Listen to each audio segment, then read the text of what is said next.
Good morning TGMS మన స్వరం మన ఎఫ్ఎం విను వినిపించు విజ్ఞానాన్ని అందించు.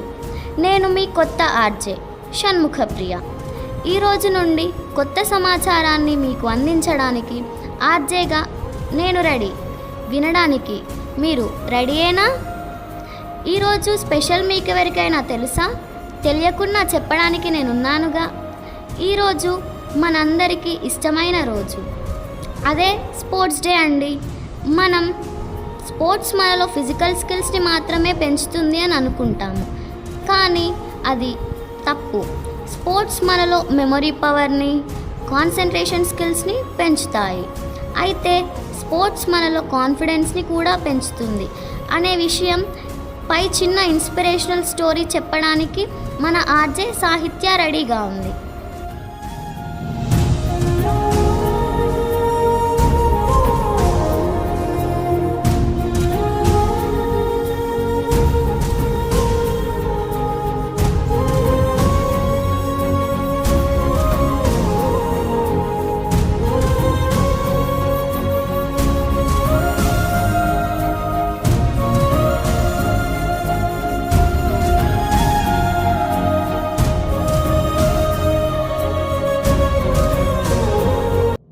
గుడ్ మార్నింగ్ టీజీఎంఎస్ మన స్వరం మన ఎఫ్ఎం విను వినిపించు విజ్ఞానాన్ని అందించు. దిస్ ఈస్ యువర్ ఆర్జే సాహిత్య from 10th B. At first అందరికీ హ్యాపీ స్పోర్ట్స్ డే. అయితే మనం స్పోర్ట్స్ మనలోని కాన్ఫిడెన్స్ పెంచుతుంది అనే విషయంపై చిన్న ఇన్స్పిరేషనల్ స్టోరీ విందాం. తను ఒక ప్రొఫెషనల్ సర్ఫర్. తనకి చిన్నప్పటి నుంచి సర్ఫింగ్ అంటే చాలా ఇష్టం మరియు చిన్నప్పటి నుంచి సర్ఫింగ్ చేయడం మొదలుపెట్టింది. కానీ తనకు 12 ఏళ్ల వయసు ఉన్నప్పుడు తన లైఫ్లో ఒక యూటర్న్ తీసుకునే సిచ్యువేషన్ తనకి ఎదురయ్యింది. అది ఏంటిదంటే తను యథావిధిగా పొద్దున్నే సర్ఫింగ్ చేయడానికి వెళ్ళింది. కానీ అదే సమయంలో ఒక కిల్లర్ షార్క్ అటువైపుగా వచ్చింది. కిల్లర్ షార్క్ దాడిలో తను ఎటువంటి ప్రాణాన్ని కోల్పోలేదు, కానీ తను తన చేతిని కోల్పోయింది. సర్ఫింగ్లో బాడీ బ్యాలెన్స్ చాలా ముఖ్యం. ఫిజికల్ హ్యాండిక్యాప్స్ సర్ఫింగ్ చేయడం చాలా కష్టం, కానీ తను అది కూడా ఒక ఛాలెంజ్గా తీసుకొని తన కోల్పోయిన చెయ్యితోనే సర్ఫింగ్ చేసింది మరియు ఎంతోమందికి నేర్పించింది కూడా. ఈ పాటికి తను ఎవరో అర్థమైపోయి ఉండవచ్చు. అర్థం కాకపోతే నేనున్నా కదా చెప్పడానికి. తనే Bethany Hamilton, one of the best surfer in the world. తిన లైఫ్ నుంచి మనము స్పోర్ట్స్ మనలో కాన్ఫిడెన్స్ని బిల్డప్ చేస్తుంది అనే విషయాన్ని ఈజీగా అర్థం చేసుకోగలం. అంతేకాదు స్పోర్ట్స్ మనలో క్రియేటివ్ స్కిల్స్ని, కాన్ఫిడెన్స్ని, బ్రేవ్నెస్ని ప్రతి ఒక్కటి మనలో పెంచుతుంది. స్పోర్ట్స్ అనేది ఒక గేమ్ మాత్రమే కాదు, అది ఒక యాక్టివిటీ, అదొక డ్యూటీ. ప్రతి స్టూడెంట్లో ఉండాల్సిన గుడ్ క్వాలిటీస్ స్పోర్ట్స్ మనలో నింపుతాయి.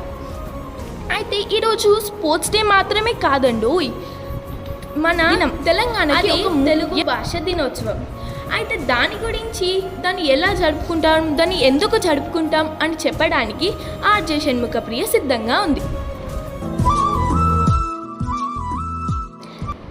నేను మీ ఆర్జే షణ్ముఖప్రియ మళ్ళీ మీ ముందుకు వచ్చాను. అందరికీ ముందుగా తెలుగు భాష దినోత్సవ శుభాకాంక్షలు.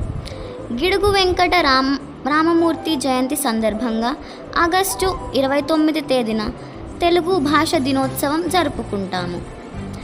తెలుగు అనే పదంలోనే ఎంతో తీయదనం ఉంది. తేనెలొలుకు భాష తెలుగు భాష. అమ్మ ప్రేమలా స్వచ్ఛమైనది. అమ్మ అనే పదానికి ప్రాణం పోసింది తెలుగు భాష. గిడుగు వెంకట రామమూర్తి తెలుగు గ్రాంధిక భాషలో ఉండే పాఠ్యాంశాలను వాడుక భాషలోకి మార్చాలని ఎంతగానో కృషి చేశారు. ప్రతి విద్యార్థికి సులువైన పద్ధతిలో పాఠ్యాంశాలు ఉండాలని ఆలోచించి మనం ఇంట్లో మాట్లాడే భాష, బడిలో మాట్లాడే భాష వేరువేరుగా ఎందుకు ఉండాలని అనుకొని వాడుక భాషలోనే పాఠ్యాంశాలు ఉండాలని ఉద్యమం చేశారు. తెలుగు భాషలోని పద్యాలు, కవితలు, గేయాలు చాలా అద్భుతంగా ఉంటాయి. అందుకే దేశ భాషలందు తెలుగు లెస్స అన్నారు శ్రీకృష్ణదేవరాయలు. కానీ ఈరోజు కొంతమంది తెలుగు మాట్లాడడమే మర్చిపోతున్నారు. తెలుగు భాష అమ్మ లాంటిది. అటువంటి మాతృభాష తెలుగును మర్చిపోకండి. ఈ పాటికే మీకు అర్థమై ఉంటుందిగా. మరి ఒక్కసారి అందరికీ జాతీయ తెలుగు భాష దినోత్సవ శుభాకాంక్షలు. మీ RJ Shanmukhapriya. Stay tune to TGMS FM radio.